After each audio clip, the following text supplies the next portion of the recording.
going into the race are. I mean, you know, Notre Dame, I think everyone's expecting them to win tonight, and that includes me.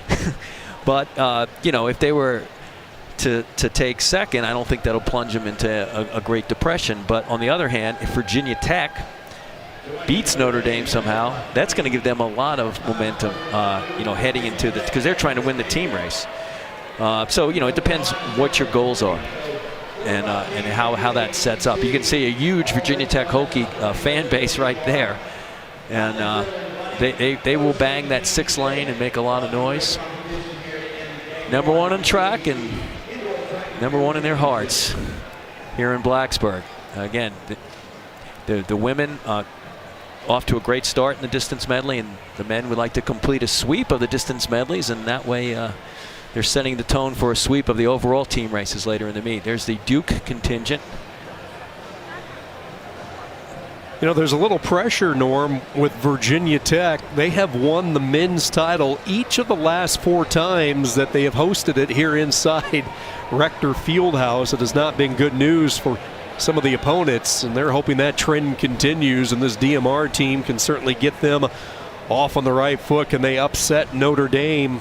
Virginia Tech, the defending champions from a year ago. Notre Dame did not run this event because of cross-country preparation, and here come the runners making their way on the approach and eventually up the stairs and onto the track.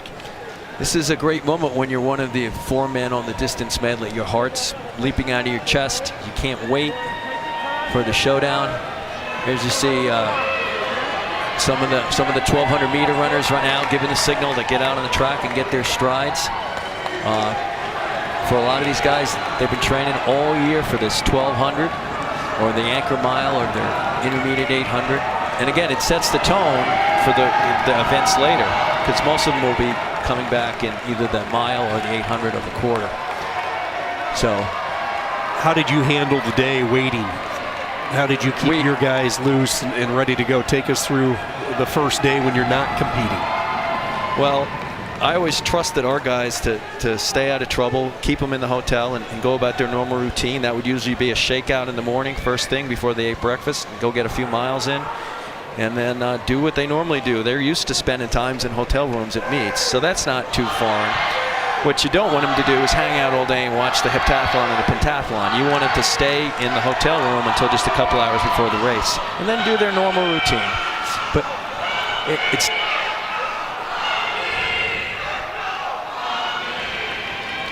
the men's DMR ready to go. Traditionally, this has been one of the stronger events in the ACC, and this year, no exception. Notre Dame, one of the favorites. The Fighting Irish this year have already turned in the 2nd fastest time in all of college track, an ACC record with their performance at the Wilson Invitational earlier this year. It's not the same 4, but they certainly have firepower, led by, ironically, the former Hokie, Virginia Tech's Bashir MOSAVEL-LO, now the lead leg for Notre Dame. What an awkward feeling this must be for him now, competing for the Fighting Irish, and we are underway. No, I don't think he views it as awkward. I think he views it as a chance to show his former teammates that he made the right choice going to South Bend. He's an outstanding runner and potentially a great 1,200 meter leg, since he's been so good at both the 800 and the mile. And towards his end of his Virginia Tech career, they started moving him up into events like the 3,000. That may have cost him, because, you know, that may be the reason why he went to South Bend. Maybe he doesn't like to run 3K. But he's got great range, is my point. So don't count him out, and don't think it's a step down from the team that ran last week. Now, Virginia Tech takes the lead, which is what you'd expect. They're aggressive when they run on their home track. And then hip number 7 is NC State. That's Brett Gardner, another freshman. We have had a lot of freshmen out here tonight trying to show what they can do. And here comes the Wake Forest runner, Tawalt, into there. So it's a tight pack up front. You see Georgia Tech getting pushed around a little bit. We are 58.6 at the 400 meters, 58.6. So again, you're going to try and run in the mid-250s if they can. Fleming out front for Tech. Ben Fleming, he's a junior for the Hokies. Bashir MOSAVEL-LO, who was Fleming's teammate for many years, is now his opponent. 3 laps to go, and it is Fleming of Virginia Tech. Fleming, Patrick Forrest, Christian Jackson, Antonio Lopez, Segura. After going out in 58.6, 127.9 at 600. So they're on pace to run about 255. Fleming continues to maintain his lead as they get around the corner. This is a physical race. There can be contact, especially early on. Take a look at the back end here toward the middle of the pack. You see some jockeying for position, throwing a couple of runners off stride. Yeah, that's fairly typical indoors. They're not going to raise a flag on that one. That's just what indoor running is. And Fleming now asserting himself, taking the lead, but Bashir's going to hang with him. He's determined. In fact, I put my money on Bashir here down the stretch to show a little bit of South Bend love over to Blacksburg. 200 meters to go. Fleming 1, MOSAVEL-LO 2. North Carolina State sitting 3rd. MOSAVEL-LO is going to wait to the final backstretch, and then he's going to make his move. Can Fleming hold him off? And here's State's Carson also getting in the mix. 240 low at 100 meters to go. This is going to be a fast leadoff. Fleming going to his arms. MOSAVEL-LO, it's going to be super tight. And it will be Virginia Tech with the lead. The Hokies, Patrick 255. Forrest. Notre Dame coming in number 2 with Max FRYE. And Virginia sitting 3rd, 255.57. 254.93 officially for the Virginia Tech leadoff. And Virginia's in there too. Look at their quarter miler, asserting himself into the 2nd position. Tech slips to 3rd. The quarter leg is making a difference here. That's Jay Pendarvis for the Cavaliers, number 2, but make no mistake about it, Max FRYE, your leader from Notre Dame. Now Max FRYE was one of the 2 runners that was on that fantastic 9:21 at the track at the Wilson Invitational. And here we go. ZONA. Vincent ZONA, your 3rd leg for Notre Dame. Virginia number 2. Virginia Tech has fallen way back. The Clemson 400 leg, no. Max FRYE of Notre Dame, the split was 48-37. So they actually ran the quarter leg faster in the slow section. Here's the exchange. Oh. Like he tweaked something. Yes, he might have tweaked Fleming may have tweaked his hamstring towards the end, which allowed a lot of people to move ahead of him, and right now Virginia Tech's got a ways to make up. They're sitting in 5th place. Well, that might impact the Hokies. They were hoping to get points from Patrick Forrest. We'll see if he's able to come back and go. And here comes the Virginia runner into the lead.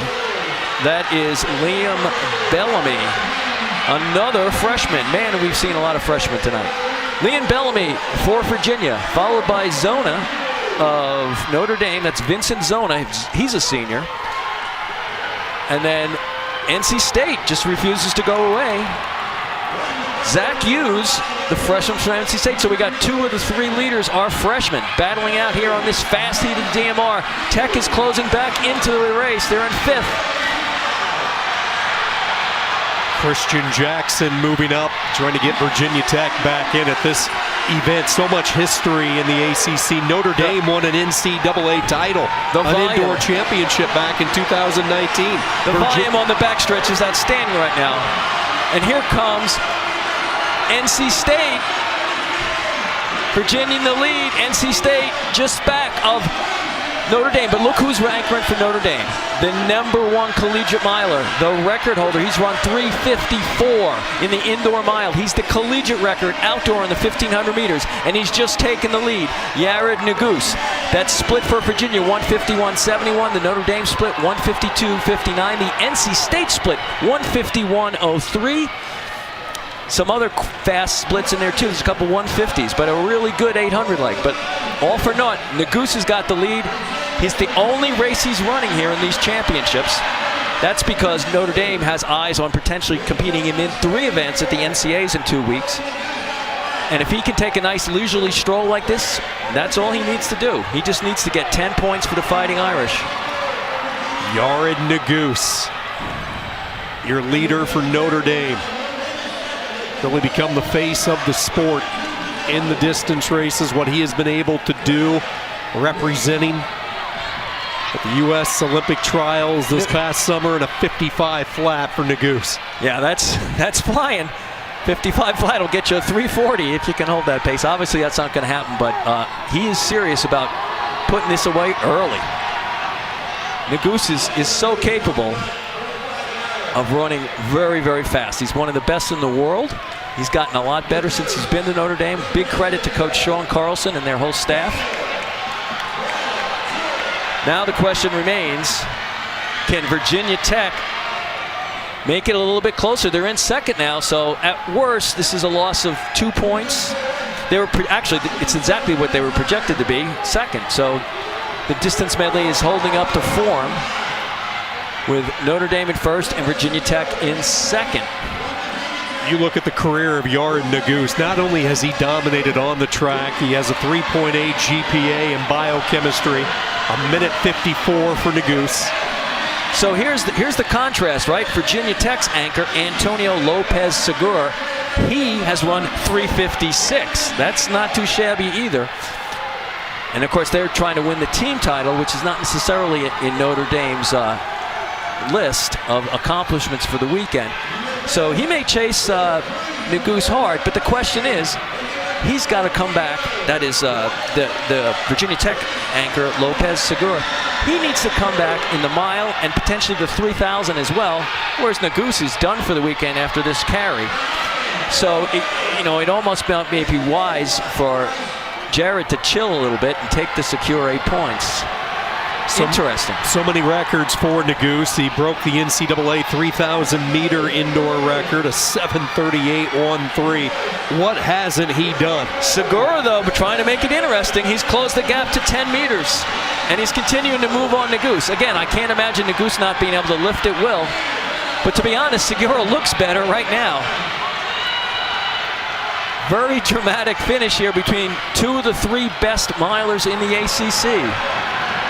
The very best in collegiate track, the leader, Yared NUGUSE of Notre Dame. Looking a little tired. He may have worked out really hard too. We don't know. The bell rings, and here we go. Will Notre Dame knock off Virginia Tech?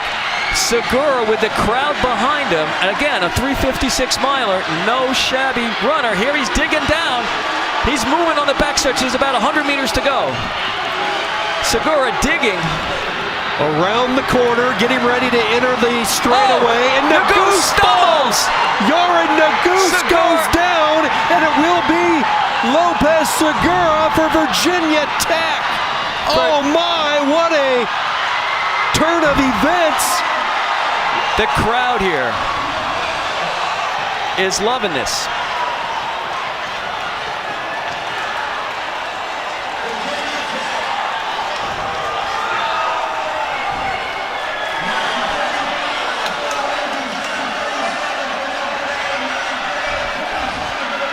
Okay, the split for our Virginia Tech anchor, 3:57.43.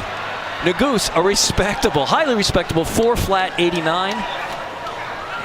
There was another 4 flat in the race. The Wake Forest anchor ran 4 flat 84. The NC State anchor 4:01.64. So plenty of good miling on the end. But Virginia Tech Hokies closing the deal at the end. I told you that Yared looked a little tired at the end, and it was just enough that he got a little woozy on that last turn, and it cost him, falling down. You could see the shock in Lopez Segura's face as Yared NUGUSE went down. He did, and then the straightaway was his. I mean, he was processing it as it happened real time. Take a look at NUGUSE right there, just could not keep his balance. That forced Lopez Segura to go way wide near the cones. And he had to turn around just to make sure NUGUSE didn't pop back up. He wasn't sure how far a lead he had. He actually is showing him some respect here, but because he jogged that last stretch. I mean, he ran 3:57 with a walk the last 50 meters. Incredible. He is a force to be reckoned with as well. And I think that's got to send a chilling message to the other mile competitors who are going to have to deal with them the next 2 days here at the ACC indoors. And right now the concern for Notre Dame, obviously, is to make sure NUGUSE is all right. And judging by the smile and his reaction, he appears to be okay. He'll be fine. He'll be fine. And here we get one more look at the fall. As you can tell, he's just tired. And then he hits the rail. He hits the rail on the track, stumbles. And when you're running 4 flat speed, it's not easy to just recover. And, you know, the momentum took him down. Boy, I'm glad he got up. You hit that rail. I've seen runners roll some bad ankles on those situations. Fortunately, not the case. Bad luck for Notre Dame. It cost them a chance to win the ACC title. Instead, it's Virginia Tech at 9:35 flat. Notre Dame second. We were anxious to see where Boston College would settle in. And the Eagles 7th with their 9:46 4-1. There you go. They broke in. So, you know, at the end of the day, the person I think I'd be most concerned about injury-wise was Fleming of Virginia Tech on the leadoff. And, you know, did he tweak a hamstring? That could be a problem at NCAAs when they don't have Bashir, MOSAVEL-LO to move into that leg. So we'll see how that turns out. But outstanding. You know, once in a lifetime moment for LOPEZ, SEGURA, and he'll always remember that, the day he reeled in the collegiate record holder in the mile and had the guts to do it. Like I said, he really had little to gain by going after it hard, because he's scheduled to run 3 more races this weekend, you know, potentially 2 miles and a 3K. Well, Hollywood could not have scripted it any better for Virginia Tech. They sweep the DMR, both the men and the women. The Hokies off and running at these ACC indoors.